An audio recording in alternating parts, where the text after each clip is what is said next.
Assalamualaikum warahmatullahi wabarakatuh. Alhamdulillah wassalatu wassalamu ala Rasulillah. Saudaraku seiman, terus saja terulang permasalahan kaum muslimin yang sama di setiap akhir tahun Masehi atau Miladi, yaitu mereka ramai-ramai merayakan tahun baru Masehi. Dan ini saudaraku seiman adalah sesuatu yang disayangkan sekali, dan harusnya setiap dai, ulama tidak pernah berhenti untuk menjelaskan ini kepada kaum muslimin, karena hal ini berhubungan dengan masalah banyak hal. Yang pertama, berhubungan dengan masalah sisi agamanya. Sisi agamanya. Dari sisi agama ini paling sedikit ada 4 hal yang harus kita perhatikan. Berhubungan dengan masalah akidah Anda. Akidah adalah prinsip dasar seorang muslim yang dia harus hidup mati untuk itu. Dalam akidah kita, baginda Nabi SAW bersabda, "Man tasyabaha biqaumin fahuwa minhum." Barang siapa yang menyerupai satu kaum, maka dia termasuk golongan mereka. Dan ini Nabi SAW fokuskan hadits ini untuk orang-orang muslim yang mengikuti orang non-muslim. Seperti itulah. Apakah Anda berpikir di zaman Nabi SAW orang-orang Nasrani tidak merayakan tahun baru? Sudah, mereka merayakan itu. Mereka merayakan di istana-istana kaisar mereka. Mereka merayakan di jalan-jalan mereka. Mereka menjadikan sebagai acara ritual. Anda kalau tanya orang Nasrani sekarang, apakah tahun baru itu adalah acara ritual? Mereka akan mengatakan iya tentunya. Mereka akan mengatakan iya, itu adalah ritual, gitu kan. Nah, kita tidak boleh mengikuti ritual mereka. Apakah sudah sampai kepada Anda, pernah ada orang Mekah, kafir Mekah, datang bernegosiasi dengan Nabi SAW, lalu berkata, "Wahai Muhammad, kita bagi dua aja Mekah nih, setengah buat kamu, sehari buat kamu, sehari buat kami." Maksudnya ayo deh, kita toleransi lah, gitu kan. Kamu ikut ibadah kami sehari, semua yang kami lakukan, kamu ucapkan selamat buat kami, kamu ikut-ikutan, pokoknya ayo kita saling dukung, dan kami pun mengikuti ritual kamu sehari. Apa jawaban Nabi SAW? Oke, karena kita bahas toleransi? Enggak. Kata Nabi SAW, enggak bisa. Baik, sehari buat kami, sampai pada tingkat orang kafir mengatakan, dan seumur hidup buat kamu. Kalau dipikir secara akal sehat teman-teman sekalian, apa sulitnya Nabi SAW mengajak para sahabat, waktu itu jumlahnya juga masih sedikit di Mekah. 13 tahun Nabi SAW berdakwah, itu yang masuk Islam 153 orang.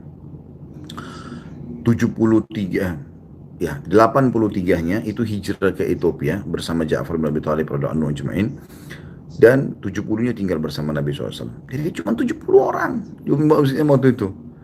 Ruginya apa ngikutin? Toh akhirnya bisa didukung oleh orang-orang kafir Quraisy, karena mereka pada saat itu bukan lagi minta Nabi SAW meninggalkan agamanya, tapi ya udah deh kita toleransi yuk.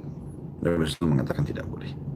Lalu pada saat itu teman-teman sekalian, turun firman Allah Subhanahu wa taala surah Al-Kafirun. Kata Allah Subhanahu wa taala, "A'udzubillahi minasyaitonir rajim," di depan Ka'bah, di hadapan Nabi SAW, dan Nabi langsung sampaikan kepada orang-orang kafir Quraisy pada saat itu. "Qul ya ayyuhal kafirun." Katakan hai Muhammad kepada orang-orang kafir itu, "La a'budu ma ta'budun." Saya tidak akan pernah sembah mengikuti ritual-ritual kamu. "Wala antum abiduna ma'bud." Dan kalian pun tidak usah ikuti ritual-ritual kami. Kita sekarang nggak butuh orang kafir. Ayo ramaikan masjid yuk hari Jumat. Kita nggak butuh, umat Islam sudah ramai dan memang tidak butuh untuk itu.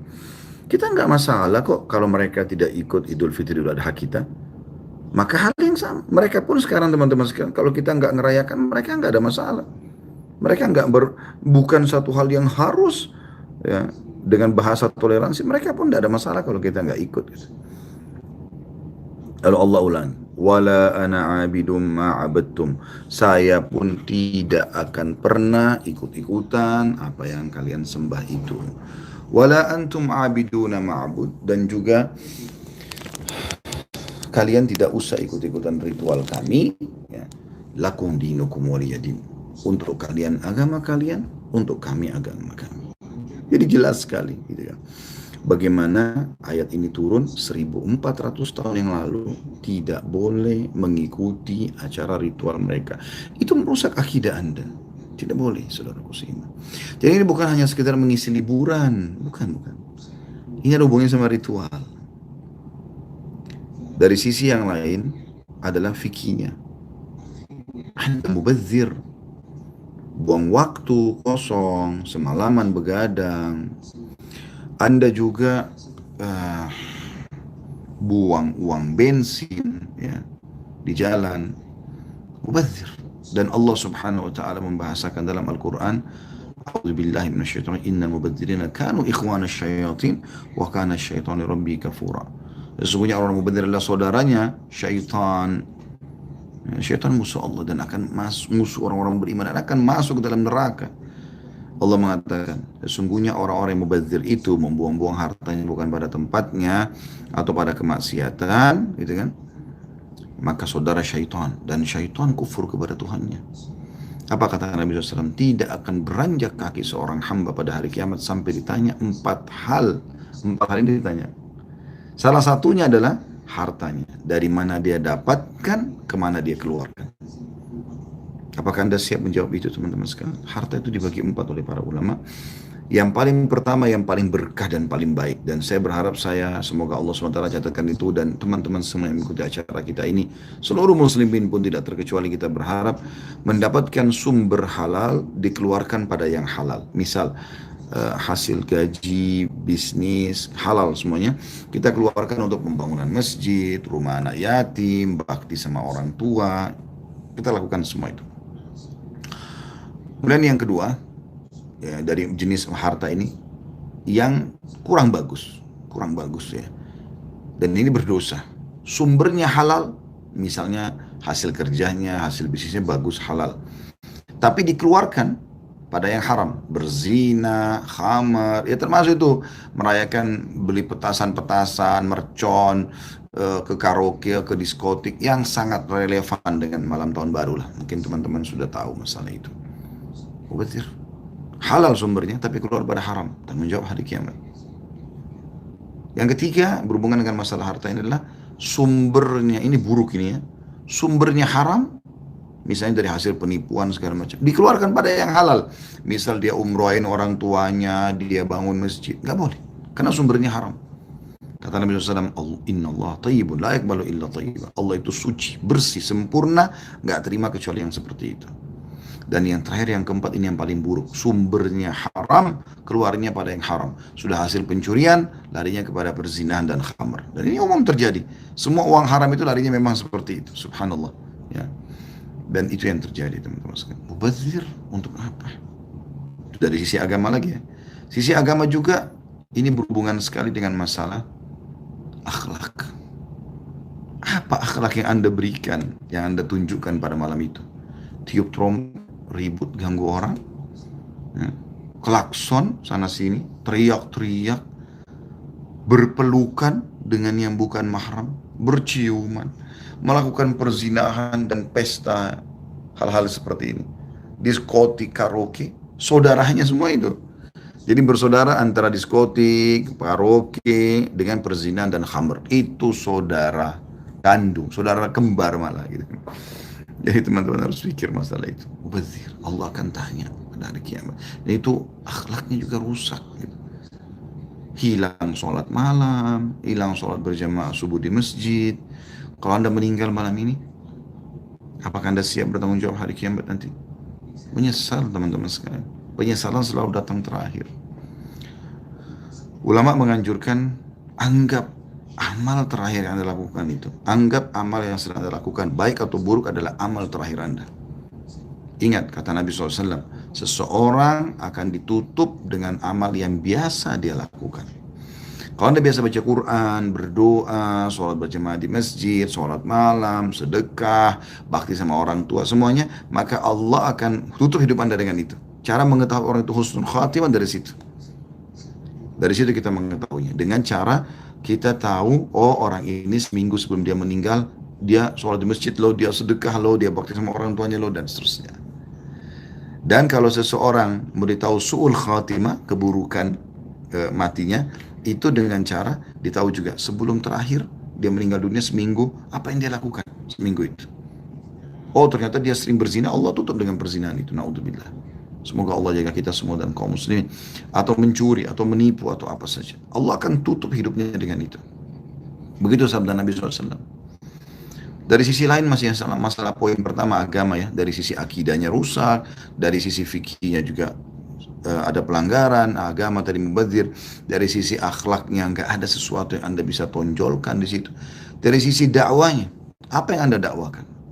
Oh, selamat tahun baru Masehi. Apa hubungannya sama Anda sebagai seorang muslim? Saya ulangi lagi. Di zaman Nabi SAW itu ada perayaan ini. Ada perayaan Natal, ada perayaan tahun baru. Pertanyaannya apakah Nabi lakukan? Padahal waktu itu kaum muslimin masih sangat sedikit. Mereka harusnya lebih mengumandangkan toleransi di poin itu kalau dianggap itu toleransi ya. Daripada zaman kita sekarang. Sekarang kita paling banyak di dunia kaum muslimin. Untuk apa gitu? Untuk apa saudara muslimin? Dari sisi sosial, apa yang Anda berikan di sisi sosial? Ribut, trompet sana sini, macet jalanan, perkelahian terjadi. Oh banyak hal. Dan dari sisi ekonomi juga, kenapa Anda tidak menggunakan harta Anda pada hal yang lebih bermanfaat? Gitu kan? Kan bisa dipakai untuk yang lebih bermanfaat. Misal, mau bensin mobil itu dipakai untuk ngajak teman-teman sama-sama sholat subuh berjamaah di mana yuk gitu. Ada juga poin yang saya ingin titik beratkan. Ini pendapat saya pribadi tentunya. Ya, tanpa mengurangi penghormatan kepada siapapun gitu ya. Ada juga orang muslimin yang sibuk merayakan tahun baru ini dengan acara ritual mereka. Itu ritual kita maksudnya orang Islam. Dengan pengajian, tablik akbar, zikir akbar atau apalah namanya. Saudaraku seiman, jangan dihubungkan dengan tahun baru Masehi. Ini acara ritual mereka. Kenapa antum tarik ibadah kita, misalnya pun, ke acara mereka? Untuk apa? Apakah Anda sudah kehabisan waktu? Allah sudah buat kita sehari punya 5 waktu menghadap dengannya. Azan dikumandangkan, hayya ala sholah, hayya ala falah, ayo menuju menyiapkan sholat. Ayo menuju kepada kemenangan. Satu hari 5 kali kita ritual. Alhamdulillah. Kita mau baca Quran setiap saat. Kita ada zikir pagi petang. Kita bisa bakti sama orang tua setiap saat. Hidup ataupun sudah meninggal mereka. Kita bisa berbuat baik pada fakir miskin setiap saat. Kita bisa berzikir setiap saat. Kita bisa buat tablik akbar setiap saat. Kenapa dihubungkan dengan tahun baru? Apakah Nabi SAW dan para sahabat pernah ya, oh ini karena tahun baru Masehi, ayo kita buat tablik akbar atau pengajian? Pernahkah itu? Kalau Anda mengatakan kan untuk mengisi waktu anak-anak muda muslim. Bukan begitu. Jelaskan kalau itu tidak boleh. Anggap hari ini tanggal 31 Desember 2019 sama dengan hari-hari yang lain. Malamnya sama dengan malam-malam yang lain. Tidak usah diistimewakan. Karena Anda seorang muslim. Saya tidak bicara orang muslim itu hak mereka tentunya. Allahu a'lam. Mudah-mudahan Allah SWT menjaga kita dari segala pelanggaran agama dan Allah memberikan kita lebih izzah dan mulia dengan agama kita ini. Begitu saja. Subhanakallahumma bihamdika asyhadu an la ilaha illa anta astaghfiruka wa atubu ilaik. Assalamualaikum warahmatullahi wabarakatuh.